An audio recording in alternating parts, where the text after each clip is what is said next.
Are you thinking about buying a house in Cartersville and the market just feels a little bit shaky? So you're thinking, I need to buy a house, but I want to be able to sell it. So what should I buy? Well, I'm going to tell you what to stay away from, because these are houses that are always a little bit harder to sell whenever you're ready to sell, whether that's 3 years or 5 years. You just want to kind of think, maybe not on these. Okay, so first up is road noise. If you hear a lot of road noise, that's always going to make it harder to sell. We have a lot of traffic from 411, 41, I-75. So you want to be conscious of how much road noise do you hear from that. Same thing, parts of Highway 20. You can hear so much road noise. And people don't like that when they're outside in the backyard. You can't hear it from inside the house. But if you want to enjoy your backyard, you're going to hear it. So be careful with that. Railroad tracks too, but really that road noise. Second of all, I want you to make sure that you kind of stay away from steep driveways, whether they go up like this or whether they go down like that. They're always a harder sale because when you own the house, you go up the driveway and into the garage. So when you get out, it's nice and level.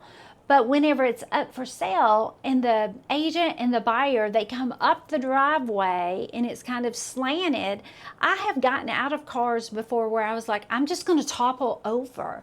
And that always makes it a little bit harder of a sale. Same thing if it goes straight down, you get that same feeling. So be careful with those. Oh man. Okay. So this one is a good one because I happen to kind of like odd, different layout of homes. But if you're going to be selling it and you walk in and you go, oh, this is a funky layout.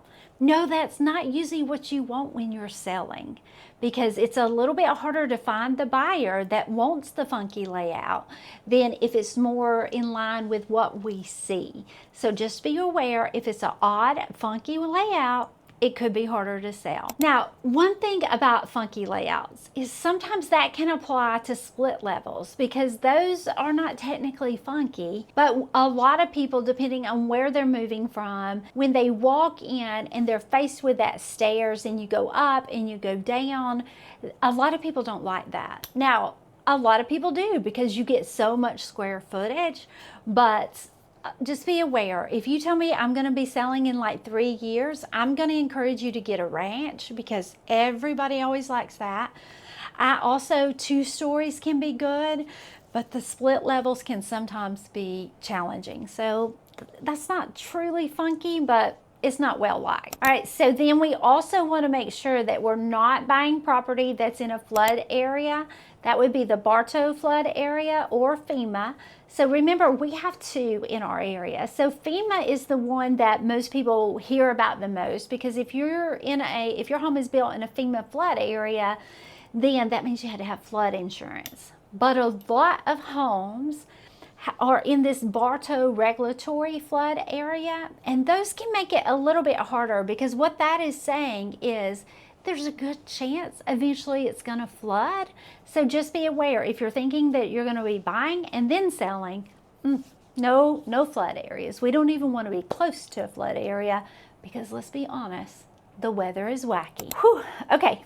Moisture in the crawl space, possibly the basement. So we want to stay away if when we go down in the basement and it smells really, really musty, that's really, really not a good sign.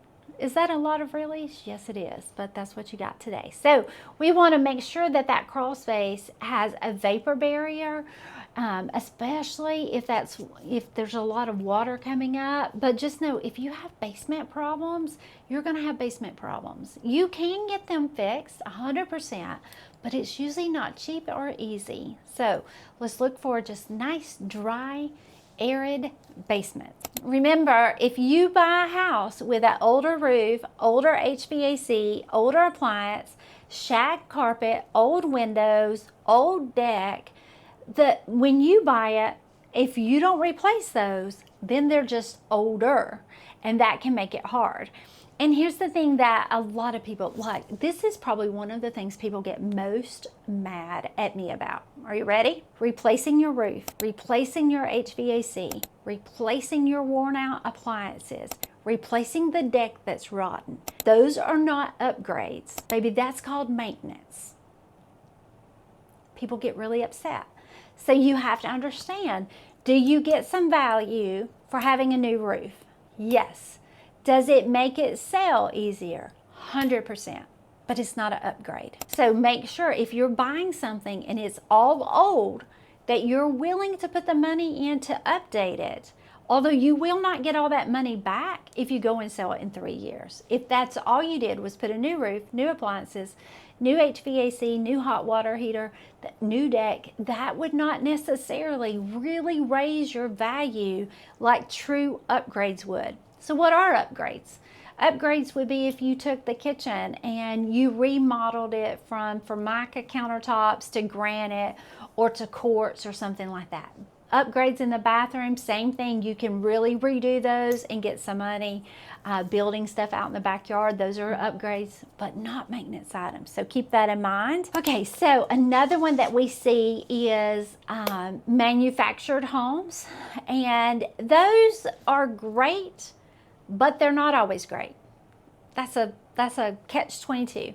They can be great, starter homes. They can get you into a home. We have some that are beautiful. Sometimes you walk in and it is absolutely gorgeous, but just know that the resale on those is a little bit different than a house. So if you're buying a mobile home, a manufactured home, that kind of property, and you're planning on selling it in 3 years, it can be a harder sale because it's harder to finance.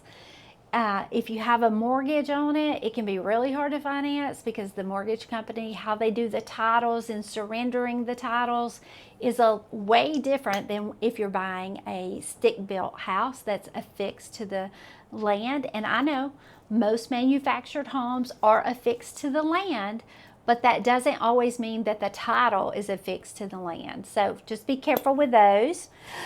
Another one is high HOA. So thankfully, most all of our HOAs in Bartow County run what I would call regular. There's nothing unusual about them.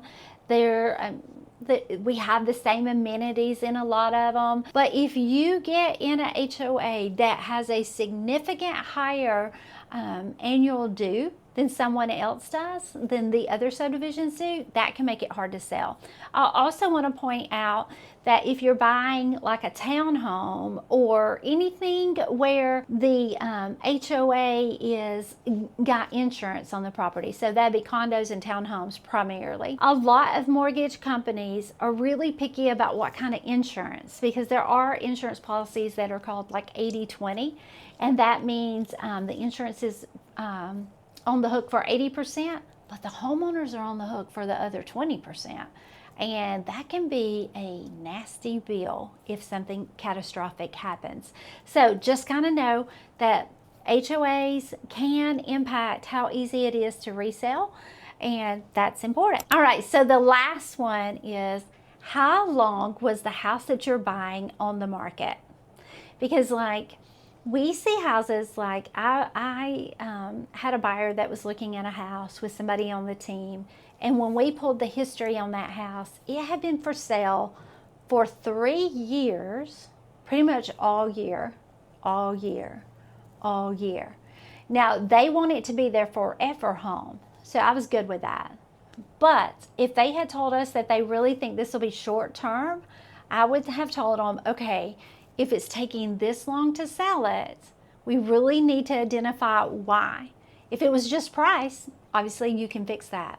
If it's things going on in the house, the area, those kind of things, if it took it that long the first time, it could take it that long for you. I'm going to give you my 3 top tips. Are you ready?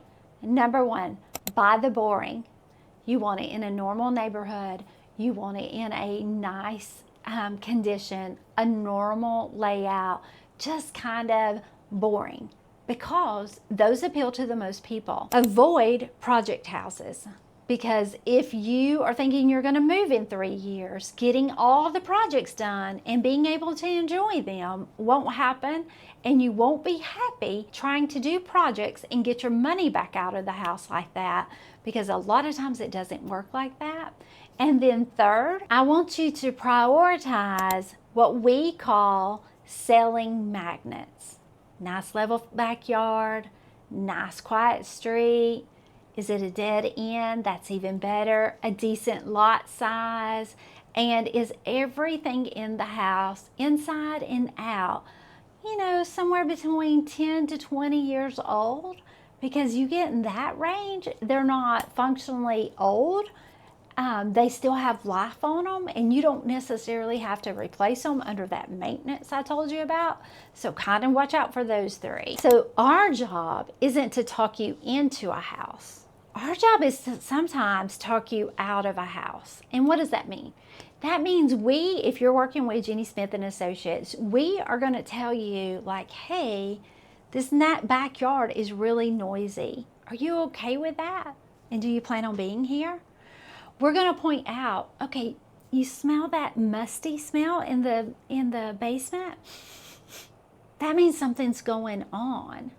Now, we're going to direct you based on you really want it or you decide to pass. We're going to direct you to the right people who can give you more information, especially like on musty basements and things like that. Noise in the backyard, there's not an expert out there who can fix that, but other things can be fixed. Our job is to guide you through this process based on what you want, what your future plans are, and what we know about buyers in general. So if you are thinking about buying in the Cartersville area, we would love to help you. I forgot to say, we actually put together a little PDF that you can kind of check off these if you're out looking at houses or if you're just thinking about it. And if you want a copy of it, the link is going to be down below. You just have to click it and you can get it.